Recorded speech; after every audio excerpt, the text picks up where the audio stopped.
Yes, welcome back to my F1 2021 My Team Career Mode, and in today's episode we're joined for round number 5 for the Canadian Grand Prix in Season 1, so this should be a good race as it favours the player and it favours myself. It's one of my favourite circuits in the calendar, so I'm excited to see what this race weekend has to offer. However, if you are new around here and you're just joining me in this career mode season, then make sure you watch the last episode out in Azerbaijan for the Baku Grand Prix, as it was a very entertaining race as we managed to take a Season 1 car to heights where it shouldn't really be performing, and we managed to get some points on the board and beat the likes of and defend against the likes of Vettel, Sainz, Leclerc, so both Ferraris and Alonso. So yeah, it really hotted up in the last lap, so be sure to check that one out if you did miss it. And whilst you're there, be sure to hit that like button and subscribe to my channel to keep up to date with the latest videos and more F1 content.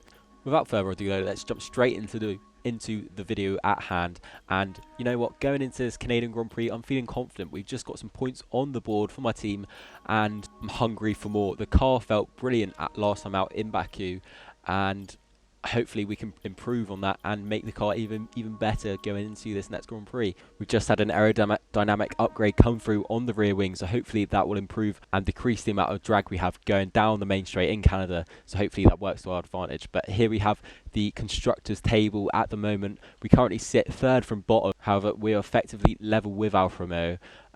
Mercedes still lead the way by a country mile up at the top there, and Red Bull need to do some catching up if they stand any chance of winning this Constructors' Championship. And this reflects in the drivers' standings. Both Mercedes cars lead the way, with Verstappen, Ricciardo and Norris all following closely behind. Both McLaren cars are looking fast in second place, so who knows, they can still catch up here. And even Vettel still has a chance in this championship, so it's all to play for as it is only round 5. But nevertheless, let's get straight into this race weekend in Canada. So as we head into qualifying in Canada, it's looking like it's overcast conditions with a slight chance of rain at the moment. As you can see on screen, there's slight drips on the camera, but I can assure you we certainly weren't feeling those slippery conditions as we come across the line in provisional P13 for now. But as we head on to our second lap, we've moved down the table slightly into P15, and we've hit the side of the Wall of Champions. We've damaged our front wing, and that's going to mean that we're going to need to come in straight away. I have no idea if we damaged our floor or side pods at all, but I know for sure I could definitely see some front wing damage on screen. We took a huge shunt just then into the Wall of Champions, but I think because of the way in which we were sliding towards the wall, we managed to slow the car down just enough to stop any crucial damage happening, and it was just a bit of front wing damage that our team were able to fix really quickly. But nevertheless, we did have enough time to set another lap, but we weren't able to improve on it, and the F1 gods were there today to help us into Q2. The start of Q2, however, is a much different look to how we started it in Q1, and it is tipping it down now, so it's time for the intermediates, and hopefully there are a few spills on track to be able to lift us into Q3, as on paper our car is third from bottom, level with the Alfa Romeos, and should only really be getting into Q2 at the moment. But just as I say this, we come across the line into provisional P3. I think going out earlier on the intermediates must have done us wonders here in Canada. As you can see on screen now, we're sliding out of the corners and we're having to go opposite locks to be able to keep control of the car and not run it into the wall. So it's definitely time for the wet tyre now, and I think only me and Carlos Sainz were able to get a lap in on that intermediate tyre. But regardless of the fact it's a faster tyre than the wet tyre, we're still seeing cars jump ahead of us in the table. So I went out on the wet tyre just hoping I could maybe set a better lap than the one I set on the intermediates. Maybe the intermediates were slipping too much underneath my feet and I weren't feeding it in the controller. But as we go through Sector 1 and Sector 2, we set a purple Sector 1 and a green Sector 2. So, somehow we just lose it all going into Sector 3. I think that hairpin must have screwed me over, as we were 2 to 3 tenths up on our previous lap time, and we're now 2 to 3 tenths down on our previous lap time going into the final straight through the chicane, and we'd spin, we lose the back end, and we've lost our front wing at the Wall of Champions once again. I think the track must have been drying up halfway through that lap as we started to gain so much heat into the back tyres. You could see on screen they were screaming in the yellows and the reds as we went through the hairpin, and then going into the chicane we just didn't have any traction to maintain our line and keep our shape. somehow, once again, we've made it through into the next qualifying session in P9 this time. So we must be the luckiest man in F1 at the minute, because our car definitely doesn't have the power to make it into Q3 on its own. However, if you notice, this Q3 session seems an awfully lot drier than the Q2 session, and I think I must have been right. The end of our lap in Q2, the track must have been drying up so much that it just made the wet tyres redundant, and it just made them keep so much heat into them that they just were screaming out and were letting us lose traction on track. But as we enter the dying embers of qualifying now, and I was really wondering what sort of tyre to use for my last lap in qualifying. I was switching between the inters and the wets, but my team recommended me to go on the softs. It's time for the softs. The track has dried out so much that the soft tyre is now the fastest tyre on track, and everyone else has seemed to gone out on the soft tyre, has been called out on the soft tyre to set a new lap time. That's obviously going to be faster than the one they set on the wet or the intermediate tyres. And as of right now, you couldn't even tell that it was heavily raining 10 minutes ago. And we're now 7 seconds up on the tyre at the time we set on those intermediate tyres, going across the line now. Where's it going to be? It's only enough for P10, unfortunately, but that's where I expected to be in Q3. It's not. I didn't even expect myself to get into Q3, so this in itself is an achievement in the car we're in at the minute. And yeah, Lewis Hamilton takes pole and Perez was on second. Valtteri Bottas, however, is down in P6. Lewis's rival and teammate for the championship is down in P6, so this could be Lewis's race to lose, essentially. For us, however, we've got everything to gain, and if it's anything like how qualifying was, then it's going to be a topsy-turvy weekend and an exciting one if we're able to score some points. But nevertheless, let's jump straight into the Canadian Grand Prix.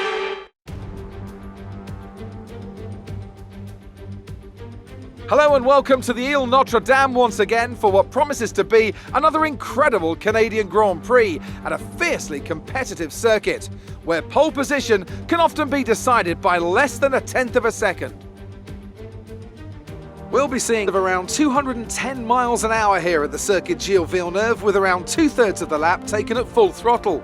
High-speed chicanes spell potential danger, especially at the infamous Wall of Champions, and watch out for overtaking into the hairpin and the final chicane.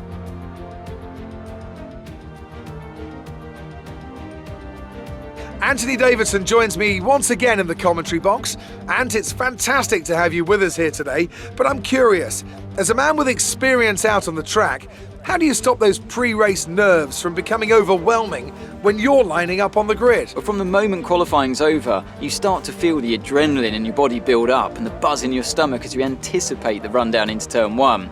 It's all a bit like going into battle, and the unknown situation makes you nervous. Those pre-race nerves are a good thing. The day you don't have them means that you don't care anymore. And of course, you have to make sure that all the procedures are second nature to you, so that they're not taking up too much of your capacity.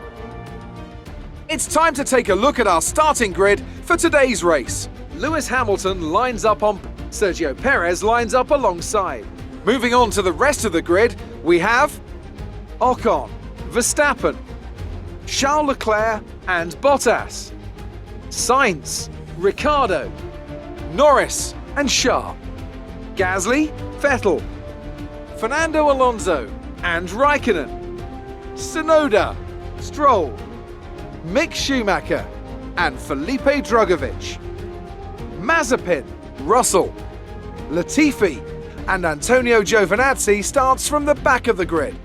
It's almost time for those 5 red lights to go out. Then let's see who can prevail today. After the points finish last race, let's aim to keep the momentum going.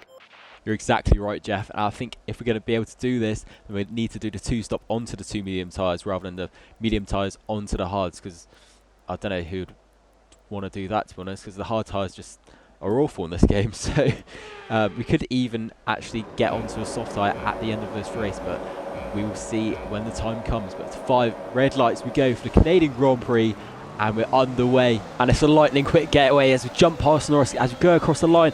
Now we can get on the back of Ricciardo, but Norris is back down the inside, makes the move, and he spun round at the first corner with his teammate, and now Lando Norris is backwards at the start of this race. Meanwhile, his teammate Daniel Ricciardo is very lucky to not come off worse from that incident, as surely he has a bit of damage to his side pod now. However, McLaren's loss is my gain as we're exceeding the track limits trying to get past Ricciardo, and we've done it down the inside of that corner, but we lose the back end as we get squeezed onto the curb, and now Gasly's made the opportunist move down the inside, and we now have to find a foothold in this race back in P10 where we started. But let's take a look on board with Norris at the start of this race. He makes the move down the inside thinking he has enough room to work with, but we end up being free wide with Daniel Ricciardo as well, so I was just a sitting duck in that manoeuvre. So I backed out of the equation and had to come to almost a complete halt to avoid making any sort of damage, as we saw on Gasly's POV. But right now we get the move on Gasly going down the inside of the hairpin on the very first lap still here in Canada. I managed to make that move stick on the very same person we were just talking about. Luckily as well, because it's still lap 1 here, there's no DRS for Gasly or any of the cars, so it's just about raw pace going down this back straight into the little chicane before the Wall of Champions. I managed to make it out unscathed, but Sergio Perez leads the way in first place. I think he must have got the jump on Hamilton to begin with, so maybe we're seeing the start of Red Bull's resurgence in this career mode. But just as I say that, Lewis Hamilton sets the fastest lap of the Grand Prix, and now we can go chasing after Daniel Ricciardo. But yellow flags in this current sector, so there must be some sort of an incident or an engine problem for one of the cars behind us, and it's Kimi Raikkonen who retires from this Grand Prix. He goes up in smokes as he crosses the line, but unfortunately that's going to be the last time he crosses the line here in Canada. But luckily for us, Alfa Romeo are one of our fiercest rivals in the Constructors' Championship, so we're going to need every bit of luck we can to fight against them. Meanwhile, it's lap 4 though, and we're still sticking with the McLaren. Somehow we found the pace to keep up with him, but we make that little bit of an error on the exit of that corner, and that means we're not going to be able to overtake the McLaren with the DRS on this straight. We're having to wait patiently to make that move on him. But like I said, whatever our mechanics have done to this car in the garage is working perfectly for us, as every lap we're matching the pace of the McLaren, and we make the move down the inside at the hairpin, the same place we make the move on Gasly, and it's come off so well for us. We were so close to hitting Daniel Ricciardo's back tyre there, but we've luckily got the DRS and pulling as much ERS as we can to keep with him on this back straight, as McLaren's fast, but we're just as fast as we make the late braking move down the inside. But I think we've braked too late as we sheared the car across the wall, and I think we might have damaged our front wings ever so slightly, as our engineers tell us to come into the pits, but I didn't see any debris fall off the car, and I'm praying that we just grazed the wall. But from the exit of that corner, it doesn't look so, as Lando Norris is now out of the race. The guy span round at the first corner, but meanwhile his teammate is coming right back at us and is back for blood and wants his revenge, as his teammate goes sailing out of this Grand Prix. Let's see what happens to him, and he's going down the back straight, still in last place by the looks of things, and his engine just turns off. His whole system dies on him, and it's just not the race he wanted or hoped for.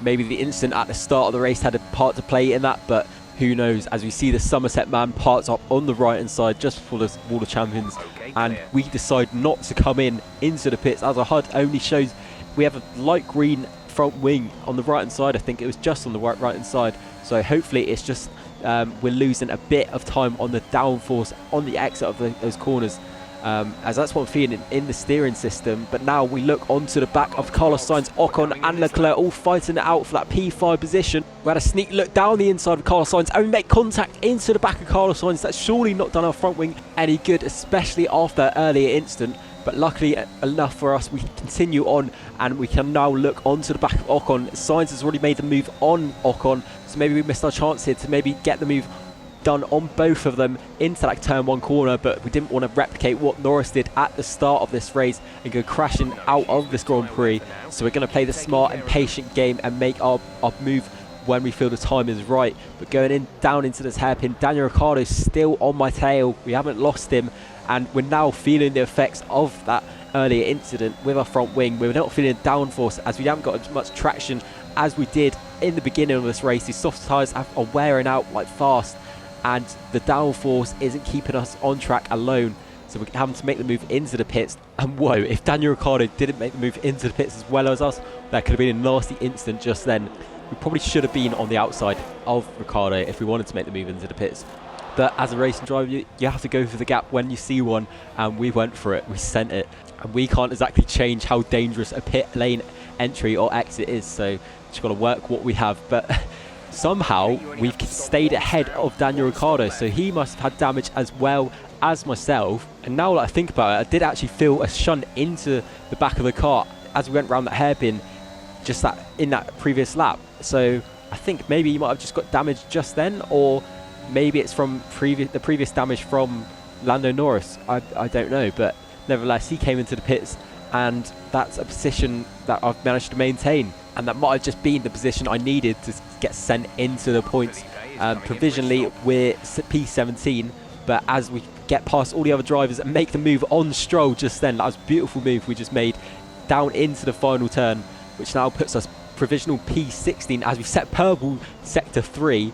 And yeah, I think we'd now join all the cars that have just yet to pit, so I don't think we're fighting for provisional positions anymore, and we're placed ahead of Tsunoda, crucially coming out of those pits. But now we look onto the back of Alonso, and I think we're so close not to make any contact with Alonso just then, but now Tsunoda's making the move down the inside as we had to come to a halt because of that traffic jam just ahead, and Tsunoda's made the move down the inside. We have to try and keep our footing ahead of him, and luckily we managed to keep the position, but I don't know what was going on just then.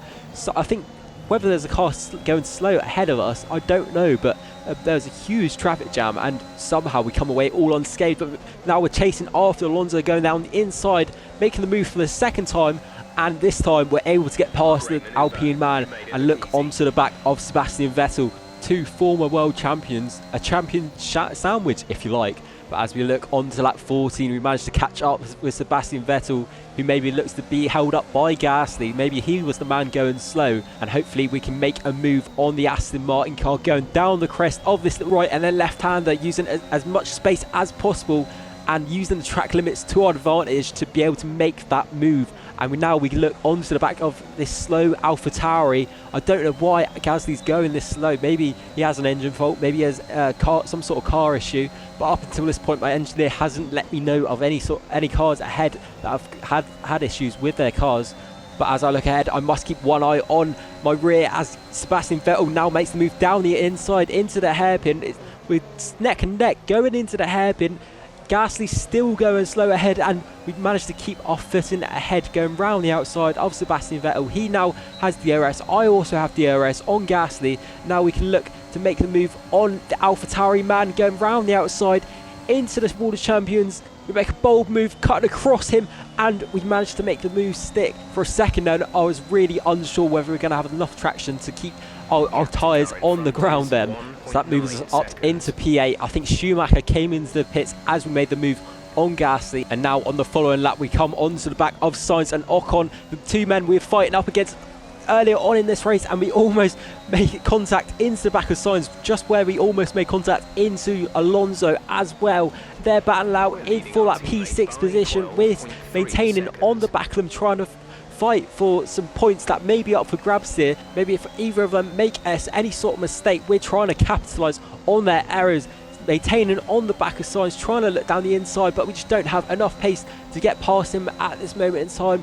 But what we lack in our car, we make up for in our driving expertise as we get past the Ferrari man after we outbrake him, and even Jeff has to congratulate us on that move. And now we're on the hunt for more. We are hungry for points here in Canada, going around the outside of Ocon into the final corner, and we cut across the corner. We make a mistake, so we have to let Ocon back past, which means Sainz is now on our tail. He's coming down the inside into the first corner. A huge lock up by Sainz, and it makes contact with the Alpine man, makes contact with myself. I think that actually may have given me some side pod damage, but that was an exact replica of what just happened earlier on in the race. Lando Norris crashing into Daniel Ricciardo. That was a copycat move of what they just did as we cut across the corner, as we got too much speed going down that final straight. We didn't brake early enough. That allowed for that free wide manoeuvre to happen, and Carlos Sainz tried the move down the inside. It didn't work out. He crashed into the side pod of Ocon. He must have had to have some sort of damage right now, so surely he's not going to end up in the points any more. 4 laps later, we come into the pits. I think we remain unscathed from that earlier incident. I'm really shocked by how wide Ocon went in that because he was leading up until that corner. He went so wide that allowed me and Sainz to both crawl up the inside of him, and that just ended in disaster. I backed out because of what happened last time out against Norris and Ricciardo, so I already knew what was going to happen in this situation. As we rejoin the track, however, we come ahead of Schumacher. Somehow the Haas driver is up so high in that standards. I'd love for him to come away with some points here, as we see Bottas jump ahead of Perez in the pits on that same lap. Mercedes have done absolute wonders to get ahead of the Red Bull there, but I think Hamilton will still retake the lead here in Canada. He's racing so well at the minute. He got past Perez after Perez stole the lead from him on lap 1, and now Bottas, his title rival and teammate, is there in second place, so maybe Bottas could be looking to capitalise on a Hamilton error, but that doesn't usually happen to the world champion. But as we come across the line, we move up to P6. Schumacher still there in P7, notably, as the man behind him, Drugovich, comes into the pits. Our teammate, I was hoping he would get some points, but nonetheless, he doesn't manage to get any, and I don't think Schumacher will, as on the following lap he's getting passed by Ricciardo now, who was on our tail, and I think Vettel's already passed him earlier on in the lap, and now he's got Gasly, Sainz, Tsunoda and Alonso all behind him, so I don't think it's going to end well for the Haas driver. While saying that, I've just seen Sainz have moved up to back up to P11, so I think he must have just had some front wing damage from that incident, and I think Ocon must have come off worse, unfortunately. But that's what you get when you leave the space open. As you see Mick Schumacher come into the pits, he's definitely going to go down the order now. We're still in P6 on the final lap. Nothing much has happened here for us. We've just been plain sailing in the rest of this race in the final few laps. And we've just been cruising to a P6 finish in this race. But meanwhile, the man of the hour is Lewis Hamilton.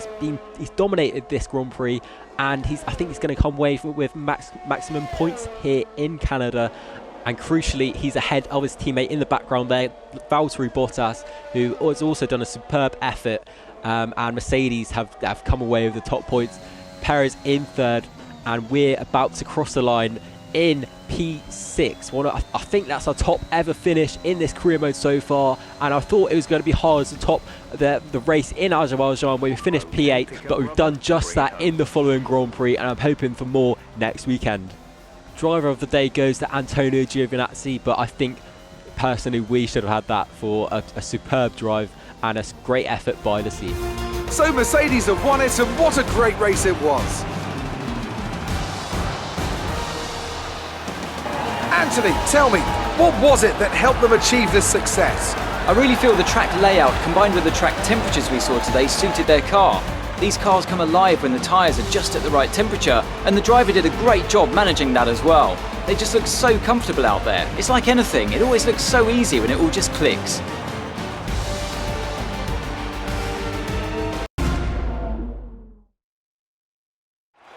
After an excellent performance at the Grand Prix, I'm sure there'll be plenty of celebrations tonight amongst the Mercedes team, and they certainly deserve it.